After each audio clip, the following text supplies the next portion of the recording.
Tetapi yang saya sebut dalam cave, ke mana ada sejarah? Kerana sebenarnya sejarah dalam cerita cave, kahfi itu zaman Kristian.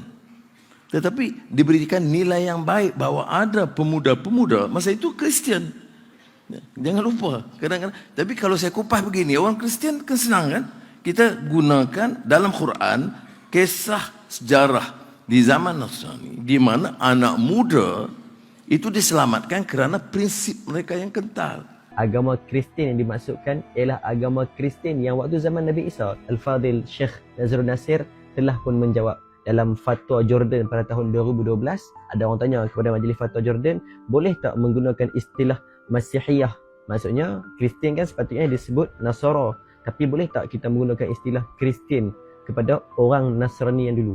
Jawab Web Mufti Jordan tersebut, boleh menggunakan istilah Kristian, bermaksud Kristian yang hidup di zaman Nabi Isa yang berpegang dengan kitab Bible, bukanlah Kristian yang Trinity dan sebagainya. Sebab apa? Trinity itu dah lari daripada apa yang Nabi Isa ajarkan. Boleh digelar golongan Ashabul Kahfi ni golongan Tauhid, golongan Nasrani ataupun golongan Kristian dengan maksud Kristian pada zaman Nabi Isa.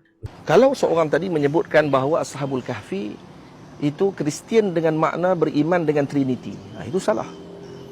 Tapi kalau dia hanya menyebutkan Kristian jadi dengan makna Nasara, maka saya kira itu tidaklah bermasalah. Dan kalau kata menyebutkan Ashabul Kahfi seperti yang difahami di dalam versi Kristian, iaitu dengan makna mereka adalah pengikut kepada Nabi Isa dan kemudian menganggap Nabi Isa sebagai Tuhan atau anak Tuhan, maka ini ternyata salah dan bertentang dengan Al-Quran. Tetapi kalau digunakan istilah sahaja sebagai Kristian dengan makna Masihi, dan ianya tidaklah bercanggah seperti mana yang dinyatakan dalam Fatwa Jordan yang kita telah bacakan tadi.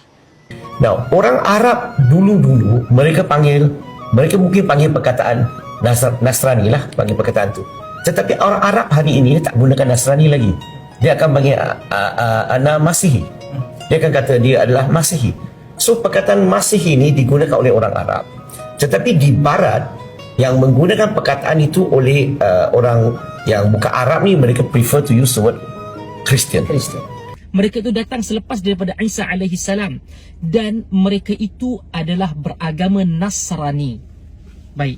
Kalau agama Nasrani ini disebutkan merujuk kepada pengikut-pengikut kepada Nabi Isa alaihi salam dalam bahasa yang kemudian ditukar ataupun laras bahasa yang berbeza, bukan lagi menggunakan bahasa asal, mereka dipanggil Kristian.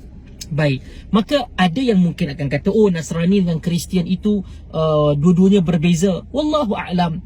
Sebahagian sarjana kalau untuk menyatakan penggunaan menunjukkan Nasrani dan Kristian itu sama kerana sebutan harian, maka bagi saya tiada masalah. Namun rujuk balik ucapan itu dengan jelas menceritakan bahawa kisah ini memang ada dalam kisah Bible, disebutkan the cave, kerana Bani Israel, orang Yahudi sendiri tanya kepada minta dua orang pemuda musyrikin Makkah itu untuk tanyakan pada Nabi pasal kisah ini. Berarti kisah ini adalah kisah lama yang telah wujud. Ada yang mengatakan, menggunakan Ibn Katsir menggunakan perkataan Ashabul Kahfi ini Nasara, iaitu pengikut Nabi Isa AS. Ada yang kata peristiwa ini sebelum itu. Benda itu khilaf. Ada sebarang masalah untuk menamakan Nasrani dengan Masihi sekalipun ia tidak wujud penamaan ini dalam Al-Quran. Seperti mana tidak disyariatkan penamaan mana-mana kumpulan dan agama itu mesti disabitkan dalam Al-Quran ataupun As-Sunnah. Bahkan cukup sekadar mereka popular dengan nama itu, dikenali oleh para ulama dan tidak membawa kepada sebarang perkara yang dilarang oleh agama. Al-Quran sekadar menyebutkan beberapa nama, tetapi ia tidak menafikan selain daripada nama-nama berkenaan.